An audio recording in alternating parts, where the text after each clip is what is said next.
സ്വിറ്റ്സർലാൻഡിലെ പോപ്പുലേഷന്റെ അത്രയും ആൾക്കാർ ഒരു ഇയറിൽ നമ്മുടെ ഇന്ത്യയിലെ എഞ്ചിനീയേഴ്സ് ഇറങ്ങുന്നുണ്ട്. Boy from Maharashtra. That's him on your screen. His name is 99.99% നീറ്റിൽ വാങ്ങിയ ഒരു കുട്ടി സൂസൈഡ് ചെയ്തിട്ടുണ്ട്. ഒരു റീസൺ നമുക്ക് വീട്ടിൽ നിന്ന് നമുക്ക് തുടങ്ങാം. ഓക്കെ, ഫസ്റ്റ് കമ്പയർ ചെയ്യാം. പഠിക്കുന്ന കണ്ടില്ല, അവർ ക്ലാസ്സിൽ ഫസ്റ്റ് ആവുന്ന കണ്ടില്ലേ. PTBD ഉണ്ട് ആദ്യം തന്നെ അതിന്റെ വീട്ടിൽ പറയൂല. അല്ലെങ്കിൽ ഇംഗ്ലീഷ് മീഡിയം പഠിക്കുന്ന കുട്ടികൾ ഹൈ ലെവല് കുട്ടികൾ അടിപൊളി ഇംഗ്ലീഷ് ടീച്ചർമാർ ഗവൺമെന്റ് സ്കൂളിൽ പഠിക്കില്ല, പ്രൈവറ്റ് പഠിക്കാൻ. അതെന്തുകൊണ്ടാണ്? നമ്മൾ പണ്ട് മുതലേ പഠിച്ചുകൊണ്ടിരിക്കുന്ന സംഭവം ഇപ്പോഴും പഠിച്ചുകൊണ്ടിരിക്കുന്നത്. 100 ആൾക്കാർ ഇതേപോലെ ബിസിനസ് തുടങ്ങിയിട്ടുണ്ടെങ്കിൽ അതിൽ 10 ആൾക്കാർ മാത്രമേ ചിലപ്പോൾ സക്സസ്ഫുൾ ആയി.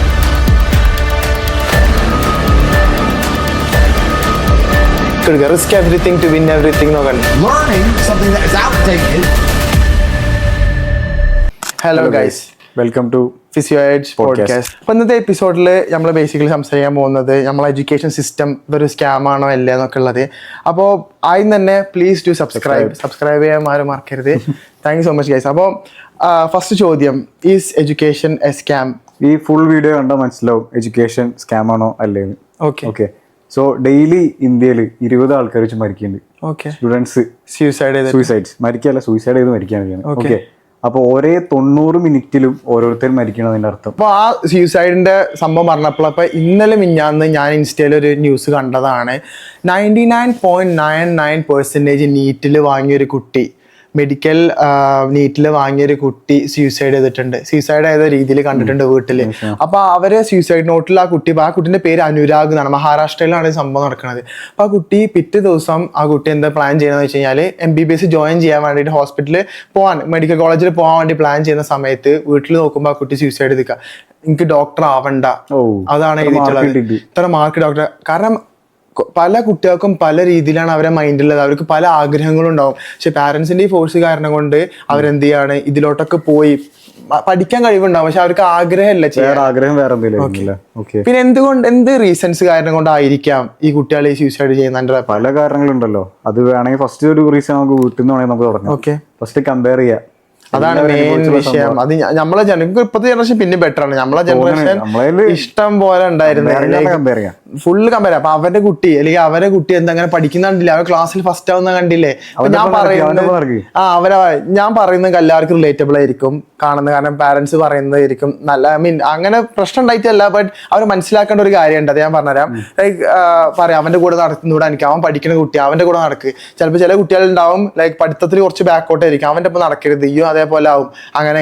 പക്ഷെ ഒരു പറഞ്ഞതിന് വേറൊരു പോയിന്റ് ഓഫ് വ്യൂ നോക്കുകയാണെങ്കിൽ ലൈക്ക് ഈ ഡ്രഗ് അഡിക്റ്റ് ആയിട്ടുള്ള കുട്ടികളൊക്കെ ആണെങ്കിൽ ഓക്കെ, അവരൊപ്പം നടക്കണ്ടെന്ന് പറയുകയാണെങ്കിൽ ശീലം പോകണ്ട, ഓക്കെ, നമുക്കത് ജസ്റ്റിഫൈ ചെയ്യാം അങ്ങനെ. പക്ഷെ ഈ പഠിക്കാൻ മോശമാണ് എന്നുള്ള രീതി കൊണ്ട് കുട്ടികളെ മാറ്റി നിർത്തുന്ന പാരന്റ്സ് നല്ലതാണ്ട് ശ്രദ്ധിക്കേണ്ട കാര്യമാണ്. കാരണം അത് അത്യാവശ്യം ഭയങ്കര ഒരു വിഷയമായിട്ടുള്ള സംഭവമാണ് കുട്ടികൾക്ക് തന്നെ. പിന്നെ ഒറ്റൊരു കാര്യം കൂടി ഞാൻ പറയാനുള്ളത് വെച്ച് കഴിഞ്ഞാല്, ഈ പാരന്റ്സ് പറയുന്ന ആൾക്കാർ ഇപ്പോൾ വലിയ എഞ്ചിനീയേഴ്സും ഡോക്ടേഴ്സും കളക്ടേഴ്സും ഒക്കെ ആയിട്ട് കുട്ടികളെ പറയുകയാണെങ്കിൽ ഓക്കെ, നമ്മളെ കുട്ടികൾക്ക് ഉണ്ടാവുള്ളൂ. അത് അവർ മനസ്സിലാക്കുന്നില്ല. നമ്മളെ ബുദ്ധിയും നമ്മളെ അത്രയും ജനറ്റിക്സേ കുട്ടികൾക്ക് കിട്ടുള്ളൂ. ഓക്കെ, അപ്പൊ അത് ശ്രദ്ധിക്കണം. അതില്ലാണ്ടാണ് കുട്ടികളോട് ഈ പാരന്റ്സ് ഈ ചീത്ത പറയുന്നത്, നിങ്ങൾ അവന്റെ പോലെ ആണ്, എന്താ പഠിക്കാത്ത ഇങ്ങനെ ഫോഴ്സ് ചെയ്യുന്ന കാലമായിരുന്നു നമ്മളത്. ഓക്കെ, വേറൊരു കാര്യം എക്സ്ട്രീം ആയിട്ട് കമ്പയർ ചെയ്യുന്ന കാര്യം പറഞ്ഞു നമ്മള്. അക്കാഡമിക് ആയിട്ടുള്ള പ്രഷർ കാര്യം ഭയങ്കര ഇഷ്യൂ ആ. പോട്ടെ, കളിയാക്കലൊക്കെ വൻ ഇഷ്യൂ ആ. മെലിഞ്ഞ വിചാരിക്കും, ഒരാള് മെലിഞ്ഞ ഒരാളാ കളിയാക്കല്, പൊക്കം കൂടി പോയാ കളിയാക്കൽ, തടി കൂടിയാ കളിയാക്കൽ, ബോഡി ഷേമിങ് അതൊക്കെ കുട്ടികളെ മൈൻഡ് സെറ്റ് വല്ലാണ്ട് ബാധിക്കും. ഈ ഏജ്, ഈ യൂത്ത്, ഈ അതേപോലെ തന്നെ ഈ 80s, അതേപോലെ തന്നെ 15 to 18 വയസ്സുള്ള കുട്ടികൾക്കൊക്കെ ഈ ടീനേജ് എന്നൊക്കെ പറയുന്നത് ഭയങ്കര ഒരു വിഷയമുള്ള സംഭവമാണ്. ആൾക്കാർക്ക് മൈൻഡ് പെട്ടെന്ന് ഡീവിയേറ്റഡ് ആവും. വേറൊരു സംഭവം ഉണ്ടോ അറിയോ? PT meeting. ഓ സത്യം, മീറ്റിംഗില് എനിക്കൊക്കെ ചെറുപ്പത്തിൽ പോവാൻ തന്നെ പേടിയായിരുന്നു. അങ്ങനത്തെ PT മീറ്റിംഗ് ഉണ്ട് ആദ്യം തന്നെ അതിന്റെ വീട്ടിൽ പറയൂല. കാരണം അത്രയും കാര്യങ്ങളൊക്കെ പറയാനുണ്ടാവും. അവര് പറയും, ബാക്കിയുള്ള കുട്ടികളെ കണ്ടിട്ട് ഈവൻ ടീച്ചേഴ്സ് വരെ അങ്ങനെ പറഞ്ഞിട്ടുണ്ട് കേട്ടോ. ബാക്കി ഇവന്റെ ഒപ്പം പഠിക്കുന്ന കുട്ടികളെ വരെ ഇവ എത്ര മാർക്ക് വാങ്ങുന്നുണ്ട് ഇവരെ. അപ്പൊ നിങ്ങളെല്ലാരും മനസ്സിലാക്കേണ്ട കാര്യം, എല്ലാരും ഐക്യം ഒരേപോലെ അല്ല. അപ്പൊ മനു ഒക്കെ ഒറ്റടിക്ക് വായിച്ചാൽ അവർക്ക് പഠിക്കാൻ പറ്റും. പക്ഷെ എനിക്ക് അങ്ങനല്ല, നമുക്ക് കുറച്ച് ഇരിക്കേണ്ടി വരും പഠിക്കാൻ. അത് അങ്ങനെ പല ആൾക്കാർ പറയുന്നത്. ഇപ്പൊ ചില ആൾക്കാർ കുറെ ഇരുന്ന് പഠിക്കേണ്ടി വരും അവർക്ക് തലേ കയറണമെങ്കിൽ. ചില ആൾക്കാർ എത്ര പഠിച്ചാലും തലേ കയറൂല. അങ്ങനെ കുറെ അതിനൊരു റിലേറ്റബിൾ ആയിട്ടുള്ളൊരു മൂവിയാണ് താരേ സമീൻ പർ കണ്ടിട്ടുണ്ടാവും.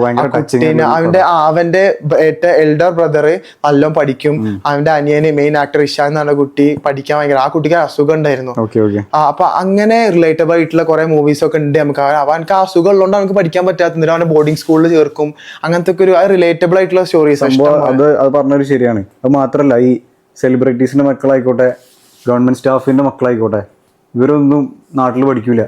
ഒരൊന്നില്ലെങ്കിൽ നല്ലൊരു ഇംഗ്ലീഷ് മീഡിയം സ്കൂള്, നല്ലൊരു പ്രൈവറ്റ് സ്കൂളിലേക്കും പഠിക്കുക, അല്ലെങ്കിൽ അബ്രോഡായിരിക്കും പഠിക്കുന്നുണ്ടാവും. ഈവൻ ഞാൻ പഠിക്കുമ്പോൾ ടൈമിൽ തന്നെ എന്റെ സെയിം ഏജ് ഉള്ള മോനുണ്ട് ടീച്ചർക്ക്. ആ ടീച്ചർ ഗവൺമെന്റ് സ്കൂളിൽ പഠിക്കൂല, പ്രൈവറ്റ് പഠിക്കണം. അതെന്തുകൊണ്ടാ? അത് പല റീസൺസ് കാരണം കൊണ്ടുണ്ട്.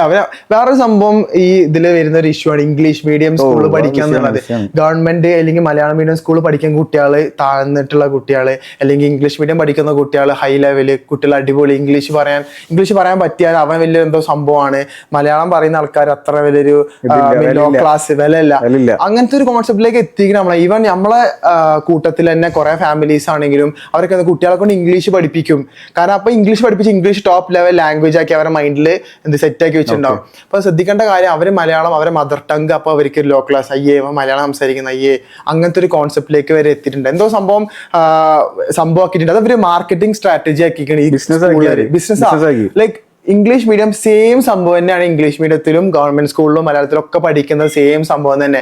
ഇംഗ്ലീഷ് മീഡിയം പേര് വന്നാൽ അതിന്റെ കുട്ടി ഇംഗ്ലീഷ് മീഡിയത്തിലാണ് പഠിക്കുന്നത്. അങ്ങനത്തെ ഒരു കോൺസെപ്റ്റിലേക്ക് വരുമ്പോൾ ആൾക്കാർ എന്ത് ചെയ്യും? എന്നാ അവനെ അവിടെ ചേർക്കാം. നമ്മളെ മദർ ടങ് പോയിക്കൊണ്ടിരിക്കുക. സത്യം, നമുക്ക് പ്രോപ്പറായിട്ട് സംസാരിക്കാൻ പോലും പറ്റാത്ത അവസ്ഥയിലേക്ക് എത്തിക്കൊണ്ടിരിക്കും. വെറുപ്പും ഒരു തരം താഴ്ത്തി കാണിക്കണ സത്യമുണ്ട്. അത് ആ ഒരു മാർക്കറ്റിംഗ് സ്ട്രാറ്റജിയാണ്. ആൾക്കാർ ബിസിനസ് പോലെ ആയിട്ടുണ്ട്. അങ്ങനത്തെ കുട്ടികൾ അങ്ങനെ മാത്രമല്ല, ഈ ഇംഗ്ലീഷിന്റെ സ്റ്റാർട്ടിംഗ് അതൊരു ചോദ്യം, വലിയൊരു ചോദ്യം.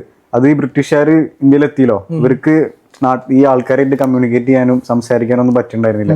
അവർക്ക് ലാംഗ്വേജ് ബുദ്ധിമുട്ടുണ്ട്.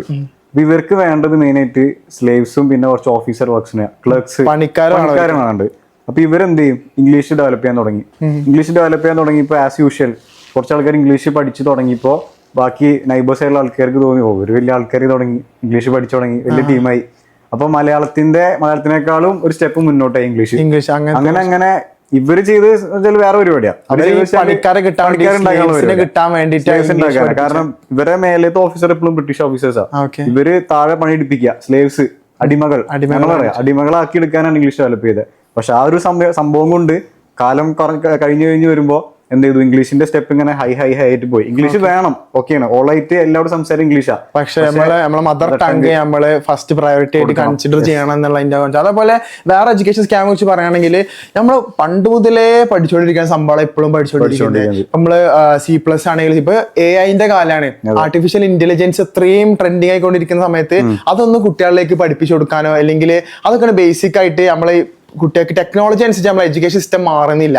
ഇപ്പോഴും പഴയ സംഭവങ്ങൾ തന്നെ പഠിച്ചത് എത്ര മാറ്റങ്ങളും. ഫോട്ടോസിന്തസിസ് ഫോർ എക്സാമ്പിൾ പറയുമ്പോൾ അപ്ലൈഡ് ആയിട്ടുള്ള ഒരു എന്താ പറയാ ടെക്നീക്ക് ആയിരിക്കണം നമ്മൾ പഠിപ്പിക്കുന്നത്. ഫോർ എക്സാമ്പിൾ പറയുകയാണെങ്കിൽ എന്താ ഫോട്ടോസിന്തസിസ്, അതിന്റെ ആൻസർ അതല്ല പഠിക്കേണ്ടത്, എങ്ങനെ ഈ പൊല്യൂഷൻ കുറക്കുന്നു, അങ്ങനത്തെ ഒരു അപ്ലൈഡ് ആയിട്ടുള്ള ഒരു ടീച്ചിങ് സ്റ്റൈലിലോട്ട് മാറണം എന്നാണ് എന്റെ ഒരു പോയിന്റ് ഓഫ് വ്യൂ. എനിക്ക് അപ്ഡേറ്റ് ചെയ്യാൻ തോന്നിയൊരു കാര്യം, നമ്മള് കൂടുതലായിട്ട് ഫിനാൻഷ്യൽ മാനേജ്മെന്റ് പഠിപ്പിക്കണം ആൾക്കാർക്ക്.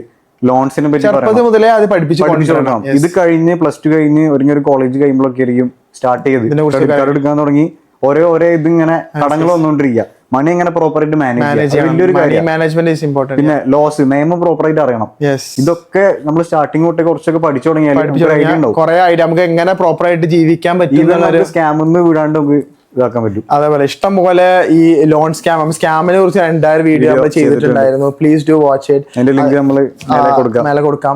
Please do watch it. Okay. പിന്നെ അപ്പൊ ആ ഒരു കോൺസെപ്റ്റിലേക്ക് വന്ന ആൾക്കാർ ഈ ഔട്ട്ഡേറ്റഡ് ആയിട്ട് സാധനങ്ങളാണ് ഇപ്പോഴും പഠിച്ചുകൊണ്ടിരിക്കുന്നത്. നമുക്ക് ഈ പുതിയ സംഭവങ്ങൾ വരുമ്പോൾ അനുസരിച്ച് നമ്മുടെ എഡ്യൂക്കേഷൻ സിസ്റ്റം മാറണം. വേറെ ഒരു ഇമ്പോർട്ടന്റ് സംഭവം എന്താ വെച്ച് കഴിഞ്ഞാൽ, സ്വിറ്റ്സർലാൻഡിലെ പോപ്പുലേഷന്റെ അത്രയും ആൾക്കാർ ഒരു ഇയറില് നമ്മുടെ ഇന്ത്യയിലെ എഞ്ചിനീയേഴ്സ് ഇറങ്ങുന്നുണ്ട് എന്നാണ് സത്യാവസ്ഥ. കാരണം കുട്ടികൾക്ക് പലതും പഠിക്കാനുള്ള ഓപ്പർച്യൂണിറ്റീസ് ഉണ്ട് നമ്മുടെ നാട്ടില്.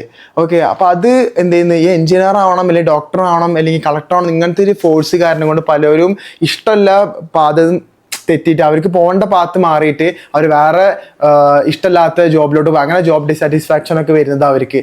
പക്ഷെ വേറെ ശ്രദ്ധിക്കേണ്ട ഒരു കാര്യം എന്താ വെച്ചിട്ടുണ്ടെങ്കിൽ ഇപ്പൊ കുറെ ഓപ്ഷൻസ് ഉണ്ട്, നമുക്ക് ഇഷ്ടം പോലെ ഓപ്ഷൻസ് ഉണ്ട്. ആൾക്കാർ നാട്ടിലല്ല ഇപ്പോ എല്ലാവരും പുറത്തോട്ട് പോവാ. സത്യം. മേ ബി ഇവിടുത്തെ എഡ്യൂക്കേഷൻ സിസ്റ്റത്തിന്റെ പ്രശ്നം കൊണ്ടായിരിക്കാം, ജോലി കിട്ടാത്ത പ്രശ്നം കൊണ്ടായിരിക്കും പുറത്തോട്ട് പോകുന്നത്. പ്രോപ്പർ ആയിട്ടുള്ള സാലറി വേജ് കിട്ടാത്തതുകൊണ്ടായിരിക്കും ഡിവിഷൻ ഫോൾ എന്നുള്ള സംഭവം നടക്കുന്നുണ്ട്. അതായത് എല്ലാ കൊല്ലം കൂടുന്തോറും ഒരേ ക്ലാസ്സിലെ ആൾക്കാരെ പഠിക്കുന്ന എണ്ണം കുറഞ്ഞുകൊണ്ടിരിക്കുക. അതായത് ഇപ്പൊ അഡ്മിഷനിൽ കുറെ സീറ്റ്സ് ഉണ്ട്, സീറ്റിൽ ഉള്ള പിള്ളേരില്ല, പിള്ളേരില്ല, എല്ലാരും പുറത്തോട്ട് പോകാൻ. 50 സീറ്റ്സ് ഉണ്ടെങ്കിൽ അതിൽ ആകെ 21 മെമ്പേഴ്സ് ഉള്ളൂ. ബാക്കിയുള്ളവരൊക്കെ സീറ്റ് കിട്ടാൻ ബുദ്ധിമുട്ടായിരുന്നു.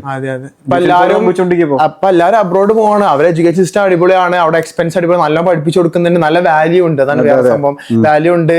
അതൊക്കെ കാരണം കൊണ്ടാണ് പോകുന്നത്. പിന്നെ വേറൊരു സംഭവം, എഡ്യൂക്കേഷൻ ഇപ്പൊ നമ്മൾ ഇത്രയും മാറ്റണം എന്ന് പറഞ്ഞു, പക്ഷെ പല ആൾക്കാരും പറയും നിങ്ങൾ പഠിക്കുന്നു വേണ്ട, നിങ്ങൾ ബിസിനസ് തുടങ്ങിയാൽ മതി, ബിസിനസ് എസ്കേപ്പ് ദ മാട്രിക്സ്, അങ്ങനത്തെ കുറെ കോൺസെപ്റ്റ് ഉണ്ട്, റാറ്റ് ലൈഫ്, അങ്ങനത്തെ കുറെ കോൺസെപ്റ്റ് കുറെ ആൾക്കാരിലേക്ക് ഉണ്ട്. അപ്പൊ അവരോട് എനിക്ക് പറയാനുള്ളത് വെച്ചാൽ ഈ ബിസിനസ്സും ഈ മണി മാനേജ്മെന്റ് സംഭവങ്ങളൊക്കെ it's not everyone's cup of tea. എല്ലാവർക്കും അത് ചെയ്യാൻ പറ്റില്ല.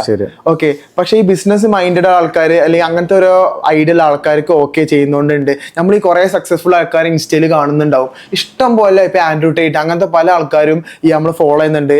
അതിലിപ്പോ ഒരു 100 ആൾക്കാർ ഇതേപോലെ ബിസിനസ് തുടങ്ങിയിട്ടുണ്ടെങ്കിൽ അതിൽ 10 ആൾക്കാർ മാത്രം ചിലപ്പോൾ സക്സസ്ഫുൾ ആയി, ബാക്കി 90 ആൾക്കാരും ചിലപ്പം ഫെയിലായി ഉണ്ടാവും.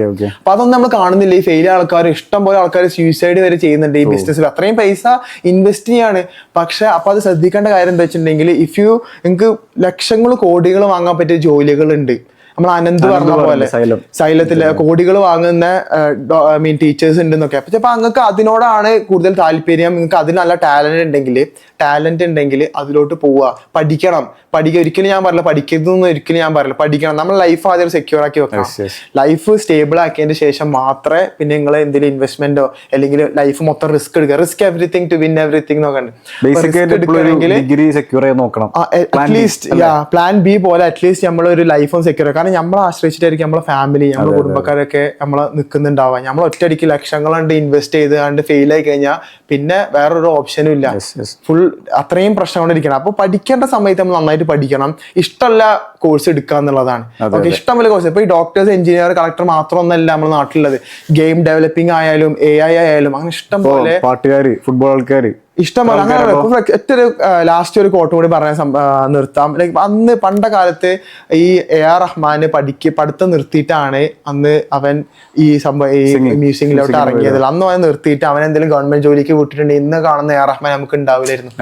അതേപോലെ സച്ചിൻ തെണ്ടുൽക്കർ അന്ന് അവരെ പാരന്റ്സ് എല്ലാം PSC ചെയ്തിട്ട് ഗവൺമെന്റ് ജോലിക്ക് വിട്ടിട്ടുണ്ടെങ്കിൽ ഇന്ന് കാണുന്ന സച്ചിൻ നമുക്ക് ഉണ്ടാവില്ലായിരുന്നു. അതാണ് അത്രയും. അപ്പൊ ചില ആൾക്കാർക്ക് ഓരോ ടാലന്റ് ഉണ്ട്, ഓരോ കഴിവുണ്ട്. അപ്പൊ അതിലോട്ട് മാക്സിമം ഫോക്കസ് ചെയ്യുക, നന്നായിട്ട് പഠിക്കുക. പഠിത്തം ഒരിക്കലും നിങ്ങൾ ബിസിനസ് തുടങ്ങാം, പഠിത്തം ഒഴിവാക്കുക എന്നുള്ളതല്ല. അപ്പൊ പഠിക്കുന്ന സമയത്ത് പഠിക്കാൻ നിങ്ങൾക്ക് ഇഷ്ടമാണെങ്കിൽ പഠിക്കുക, ബിസിനസ്സിനോട് താല്പര്യം ഉണ്ടെങ്കിൽ ബിസിനസ് ചെയ്യാം, അത്രേ ഉള്ളൂ.